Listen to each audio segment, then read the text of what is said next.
Hello everyone, welcome back to another video. After well over a month, we are finally back for my Football Manager 22 save with Derby County. Now if you do go on to enjoy today's video, please make sure you drop a like on it. We have the final transfer window of this save. I'm going to get through today's episode. We'll have the January transfer deadline there and all that sort of stuff. And then we'll have a couple more episodes and that will be it for this series. The Bradford save will be starting very soon, but please make sure you drop a like on today's episode. If you could try and hit 10 likes on it, that would be absolutely class. Subscribe if you are new as well. We are so close now to 200 subscribers, so make sure you are subscribed if you haven't already. But let's waste no further time. In terms of transfers then, since you were last with us, Olamide Ibrahim, he's gone out on loan to Oldham. We've sold Christian Walton, he's gone to MK Dons on a permanent transfer for £37,000. Antonio Barragan left the club. He obviously failed to get a work permit and just simply was not good enough, to be honest, so he's gone on a free transfer to Eldonesse. Connor Wickham and Callum Hendry both have gone out on loan to Crewe and Oldham respectively. Both simply just not good enough for what we're looking for this season. We are paying all of their wages. Crewe and Oldham didn't offer to contribute at all, but at the end of the day, we needed them out of the club. We just need them out of my way, to be honest. I think Wickham's contract's up at the end of the season. He definitely won't be getting a new one. And Callum Hendry, he's got until the end of next season, but he's just not really done it for us so far. He's not scored yet for Oldham as well in League 2. In terms of incomings, we've had two incomings. First one is Linus Getcher. He's coming on loan from Hertha Berlin until the end of the season. 3.5-star current ability. Championship standard, just a lot better than some of the options that we did have there. And Troy Parrott's also coming on loan. Those obviously having two strikers leaving the club. We needed to get one in.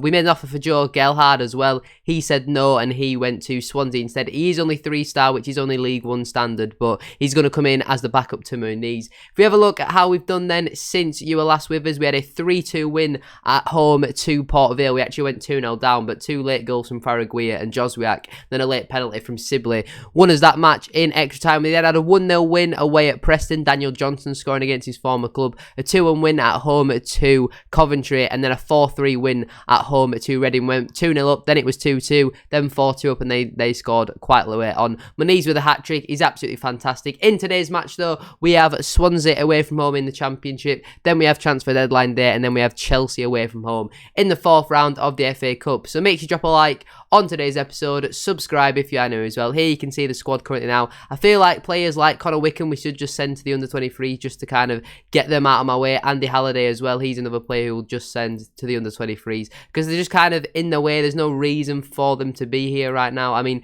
a Perry wouldn't actually be too bad, would he? He's clearly much better than Hendry. He's not done too bad out on loan. We'll keep them two there though for now. We are trying to get rid of Ben Arthur, trying to get Devine out on loan. Barker as well. Marida's someone who we want to get rid of. And Kunze doesn't really make sense to have him around here, with us obviously having Getcher now in the building. But the squad's looking pretty decent. We are just kind of looking at loans now really for the rest of the season. We have we've currently got 4 players in on loan, so we've only really got one more spot, to be honest, and then after that I'm not really too sure what we are going to do. But if anything happens before this Swansea game, I'll let you know. If not, I shall see you all once I've picked the team for this match. I also forgot to point out, yes, I am wearing my dressing gown. It's a second channel, so I literally could not care less. I'm sat here playing Football Manager, watching more popular Football Manager YouTubers than me while playing the game as well. It's a fantastic life to live. But here is how we line up then for this match against Swansea. We've got Ione starting in goal. De Gregorio's played a lot of the past couple of matches, but I just thought, you know what, we've conceded far too many. Ione's coming in for this match. Byrne is at right back. Eduardo and Clark are the starting centre backs. Buchanan is at left back. Bielik and Bird are in the midfield. Sibley's on the right. Joswiak's on the left. And then Daniel Johnson is in behind. Rodrigo Muniz already has 20 goals for us so far this season. He has been absolutely fantastic. Obviously, Faraguia, he's come in after his loan expired with Shamrock Rovers. We obviously signed him in the summer, but he went back out on loan there for a couple of months up until the January window. We are underway. But yeah, since he's come back, he started a couple of matches just because Sibley had a suspension, and he's done pretty well, to be honest. We've regained our advantage over Barnsley as well, as they lost to West Brom, and I think they drew another match as well, so we've gained a couple more points on them, with us obviously winning every match since you were last with us. Swansea though, it's not going to be an easy game. They're a very good side. They're 3rd in the league for a reason. Away from home probably would take a point, but this team definitely is more than good enough to win the match. We don't really have anybody unavailable apart from Jason Knight, who's like our 3rd choice central midfielder, so it is a game that we are going to be looking to win in. Obviously, at the moment, we're going up as champions, and we're going to be in the Premier League next season, which kind of makes me want to see kind of makes me want to do another season, but I'd simply, for one, I know I can't do that. It just doesn't make sense for me to do another season if I don't want to start my Bradford save.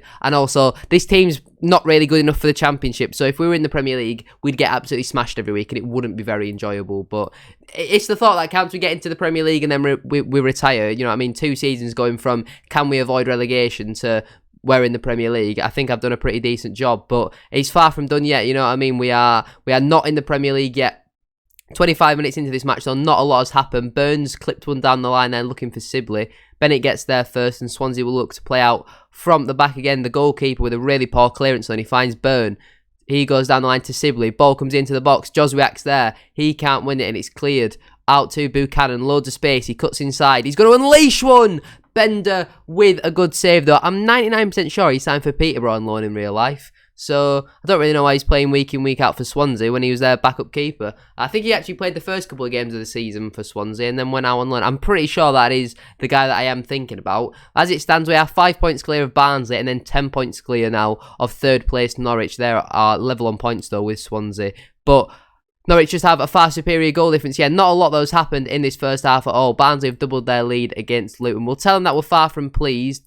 Johnson's demotivated by that, but we'll give him some encouragement, so hopefully he stops moaning. The only problem is our bench isn't very good, so like usually what's happened in previous matches is we're winning by the 55th, 60th minute, so we can just make our subs and they just see the game out. When we need something to come off the bench though and change the game, it's not really worked out like that so far this season. That's probably the only criticism I really have of this squad, is the bench is not really good enough. I mean, we probably are going to get Parrott on for his debut because he's not actually played for me yet. So Moniz hasn't really done it, but I think we'll go to 2 up front. We'll get Troy Parrott on for Daniel Johnson. I don't really want 2 advanced forwards, so we shall play Parrott as the pressing forward. We'll also get Faraguia on for Joswiak, who's developing very nicely, is Faraguia, so I can only really give him credit for that. And then final change, we'll get Tom Pearce on for Buchanan. We'll get him on there as an attacking fullback, see what he can do, get him higher up the pitch and all that sort of stuff. Half an hour to go.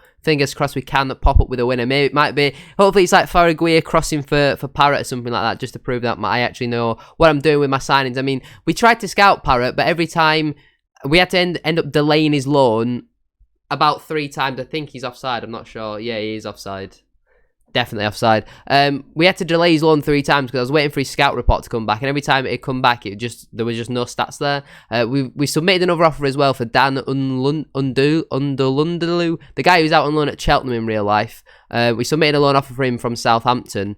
We're just kind of just waiting to hear back from the scouts because they've given us some information, but the stats are just so broad. And we probably do want to get another striker in just as another option. As Swansea, oh my God, go very close, very late on in this match. We'll chuck it on to attacking as well. I mean, like I said before the match, we'd take a point away at Swansea, but it's definitely not done yet. As Swansea have another opportunity here. Manning on the ball. He goes into Downs, into Nitcham. He lays the ball off for Cooper, finds Manning in a little bit of space. He cuts it back. McAtee's there. And James McAtee with his first goal of the season in the 91st minute. We've been caught napping. And it's so easy for Swansea just to cut us open. Like we're not even there. And they have a goal very late on in this match. I have no idea what we're doing. It's really poor defending. And McAtee with the goal in the 91st minute to surely win it for Swansea. Sibley fails to get a ball, and he does on the second chance, but Moniz is there, but he hits the crossbar, and it's not a great start to today's episode at all. Barnsley closed the gap on us. I mean, Swansea, they're a decent side. I've got to give them credit for that, but the defending for that goal is really, really poor. We defended so well for the rest of the match, and then that's the sort of goal that we give away. It's really, really poor defending from us. I mean, it's not the end of the world. It feels like our first defeat in quite a while, to be honest. Yeah, Barnsley. So we've lost twice in January, but won 4. So winning 4 out of 6 is not the end of the world, but we've lost the 2 most important matches against 2 teams that are around us, which isn't ideal. But now we've got the transfer deadline day. Let's get into it. It's not quite deadline day. It's 2:15 on the day before, but Dan Unlundulu is going to be joining us. I just thought, you know what? We need another striker. We've let Wickham and Hendry go, so it doesn't really matter about his ability. He's going to be the third choice striker. He's not going to be on the bench all too much. He's still actually as good as Troy Parrott, to be honest. And we're paying him, I think, £6,000 a week. We are paying all of his wages. it does mean now that if we get any more loans in, at least one of them is going to be missing out every week. At the moment, it's the centre-back, because he's the 4th choice centre-back and he's not as good as Beck Sorensen. We will also give... we'll just call him Dan for now. We'll give him the number 17 shirt as well. I don't think that's a bad number for him to have. He can also play, though, on the wing. And so, yeah, he can play on the left wing. He can play up front. He can also do a job on the right wing and even a job in attacking midfield. To be honest, looks like a decent option. He's actually better than Parrott in terms of actual ability, because he's apparently Championship standard and Parrott is apparently League One standard. But there you go. There's our first bit of business done for quite a while live on camera.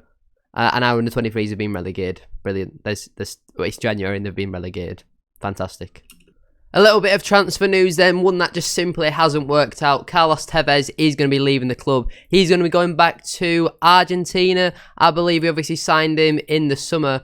And, yeah, it's just not really worked out. Yeah, Argentinian 2nd division, 2-star current abilities, League 2 standard, for God's sake. 16 games, 0 goals, 2 assists. Never really looked interested, simply not good enough. And now, obviously, with this signing, Mr. Dan himself, he just hasn't really found himself an opportunity to be playing football. So it's another old player we just kind of signed because he was somebody who would join us. He's left the club though. Again, no money coming in, but it's £625 a week off the wage bill. And he was also with us until the end of next season as well. So thankfully, he's out the door. Some more news as well. Brandon Barker is going to be leaving the club out on loan to Oxford for the rest of the season. I'm pretty sure he played there in real life at some point. Again, just one that simply hasn't worked out. 2-star current ability, League 1 standard. And yeah, he was with Oxford in the 2020-21 season. He's going to be going back there for the year. He's played 18 times for us, only scoring the 1 goal, averages 6.68.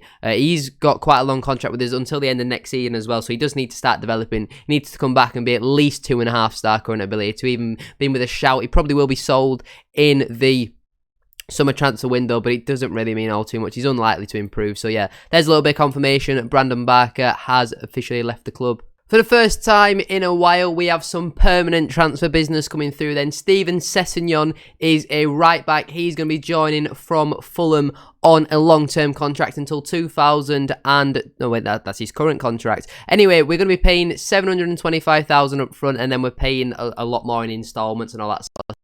Doesn't really mean all too much. That's a future derby to deal about. I won't be here. 4.7 million in total for a right back with a lot of potential. Only 3-star current ability, which is as good as Nathan Byrne is currently. But he's 22. He has the potential to play in the Premier League. It just seems like an absolute no-brainer. We also tried to go in for Ballymumba, but he just wanted far too much money. Sessegnon's on quite a lot of money. He's on 17 grand a week until 2026. That's a lot of money for a right back, but it's somebody that we needed. We needed another right back with Barragan going. We tried to get Connor Roberts, as I'm sure you saw, in on loan. He wasn't interested in joining us, so we'll give him the number 22 shirt as well. But there you go. There's some more business done. I don't think we'll do all too much more business because we don't really have the finances to do much more. We have 180 grand to spend and not a lot in the way of the wage budget. I don't think we'll be seeing any more players coming in. We're still trying to get some more players out, but right now not a lot's really happening. And there we have it then. Not a lot more happened after that. We tried to get a couple players in, tried to get a couple players out, but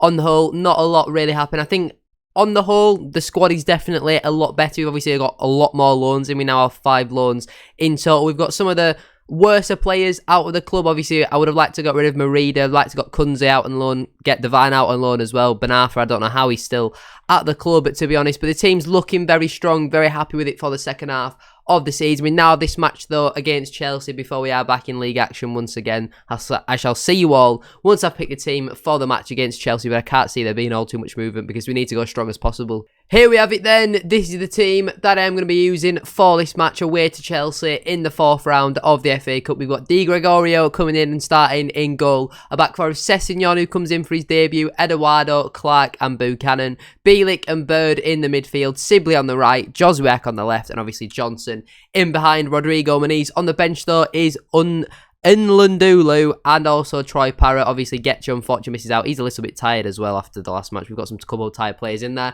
Not really too sure why. It's obviously going to be a very hard game against Chelsea. won the Champions League recently in real life, doing pretty well this season as well. And they have gone with pretty much a full strength side. That's not really what I wanted to see, but I mean, they could probably go with their weakest side. It'd probably be just as good. If we do get into the Premier League, though, these are the sort of calibre of teams that we are going to be playing. So it'll be interesting to see how we do get on against them, see how we compete. Obviously, there's not really too much pressure on us to do well in this match, but it would be nice to, cause some sort of an upset. Di Gregorio making a good save there. I think I'm comfortable with him being my number one. Ione has a mistake in him. Di Gregorio, as much as he probably also does have a mistake in him, he still makes some saves. I don't really see Ione making saves, to be honest. So I'm comfortable with Di Gregorio being my number one. I do feel a little bit harsh dropping Nathan Burn completely. He is now on the bench though, but we signed him and we dropped him instantly. We didn't even give Burn a chance to really prove himself. He's not really had too much competition so far this season. And oh my God,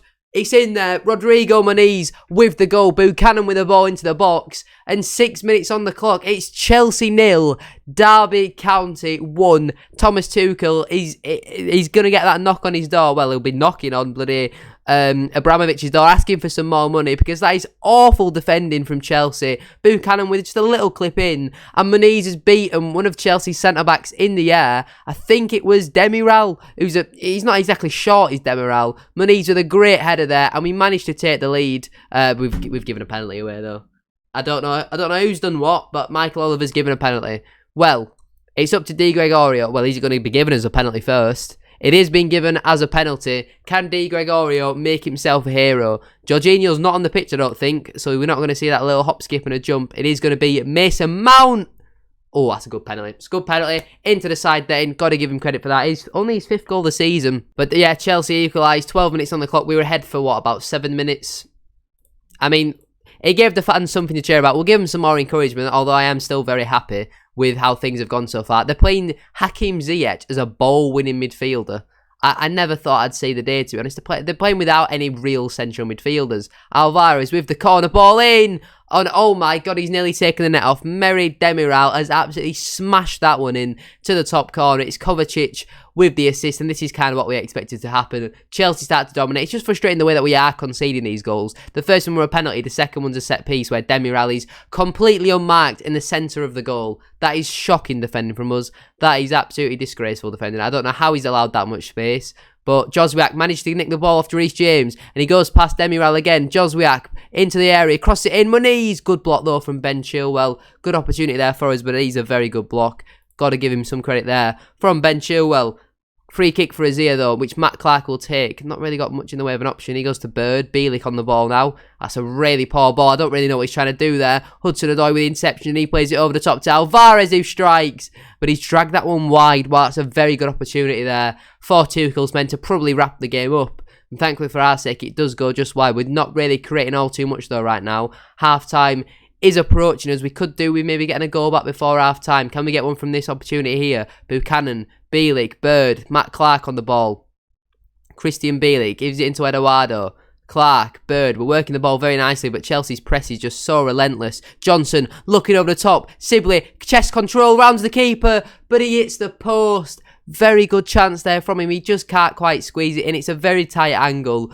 But unfortunately for our sake, it does hit the post. Well, it looks like there is going to be one more highlight in this match. Demiral picks up the ball from Kepa and he switches it into Reece James. Poor pass though from him. Buchanan intercepts. Plays a 1-2 with Joswiak. Into that ball forward for Daniel Johnson. Into the area he goes. He cuts it back. Joswiak, bit of space. Brought down. Referee says no. Johnson, Buchanan beats a man. He gets a ball in. Joswiak there. Johnson! And he so calmly passes it into the back of the net. We've levelled things up at Stamford Bridge. It goes off the post for his 8th goal of the season. I've no idea how Kepa Arrizabalaga has kept that. I thought it was going to be a penalty.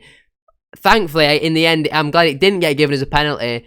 And Kepa nearly saves it. It just goes under him, off the post, and it rolls over the line for Chelsea 2, Derby County 2. And just before half-time, literally the last kick of the half, we manage to get ourselves back into this game. We'll tell them that they have been unlucky and give them some more encouragement as we go out there into the second half. This game has been absolutely relentless. I'm struggling to catch my breath at times with the amount that is going on. We probably do want to get Para and the Dan guy. We'll get the Dan guy on the pitch now. That's just what we're going to call him, the Dan guy. He's coming on at left wing. He can't really play there. He's more of a wide target man.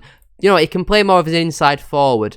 We'll let him do that. Jason Knight's also going to come on for Christian Bielik just because he's on a yellow card. And we'll play him as a box-to-box midfielder. And final change, you know what, we're going to bring Parrott on. We're going to take Johnson off. And we're going more attacking. We are going for it at Stamford Bridge. Troy Parrott is coming on the pitch. 3 changes made on the hour mark. Do you get any more in the FA Cup? No, you only get the 3. Obviously, this save was opened up on the beta, so this is still the beta gameplay and mechanics and all that sort of stuff. So once obviously oh my god, who cares about the bloody beta? Troy Parrott with his first goal for Derby County, and it couldn't have come at a better time against his parent club rivals, and we managed to take the lead once again at Stamford Bridge. It's a corner ball in, Sibley with the ball in, it's partially cleared. Clark finds the ball into Eduardo, who goes into Bird. First time ball into Parrott, who has loads of space to find the back of a net. And if that's his only goal for Derby County, it couldn't have come at a better time against a better opposition.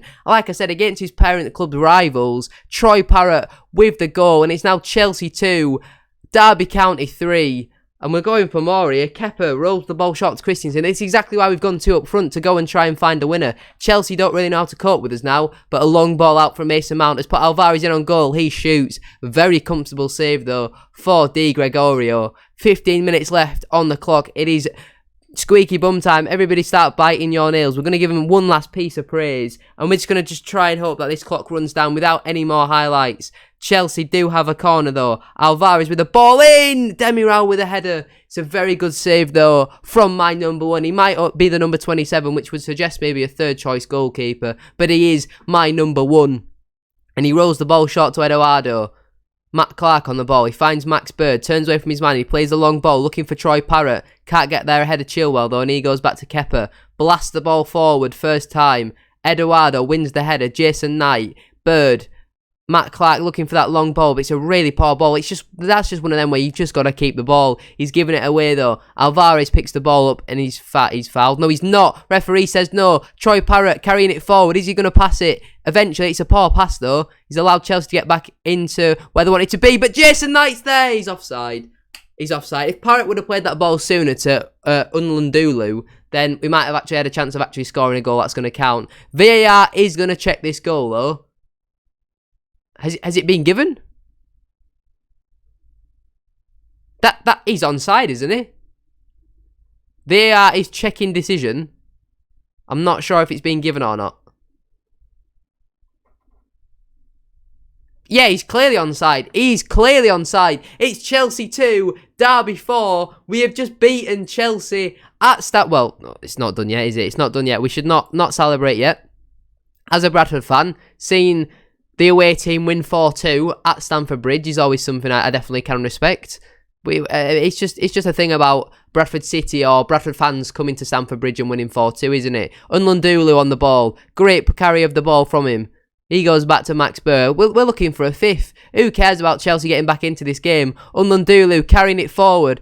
He's going to hit one just over the bar. Good opportunity there for him to get his first goal for the club. Unfortunately, he doesn't manage to take his chance. But there we go. That is full time. Chelsea 2, Derby County 4. We have beaten Chelsea at Stamford Bridge. Maybe we are ready for the Premier League. It's absolutely beautiful scenes though from us. And we managed to beat Chelsea in the 4th round of the FA Cup. We'll probably go and lose to like a Bournemouth in the next round. That would be a classic Derby County thing to do, wouldn't it? But that is where I'm going to leave it for today's video. If you have enjoyed, a like as always will be massively appreciated. If you could try and hit 10 likes, as I said at the start of today's video, that would be absolutely class. Subscribe if you are new as well. It's been an absolutely fantastic episode. So make sure you are subscribed. The Derby County save is back. Obviously, the Bradford City save will be starting as soon as this one ends. Make sure you leave a like and subscribe. Thank you for watching. Have a great rest of your day, and I shall see you all very soon for another episode. Peace.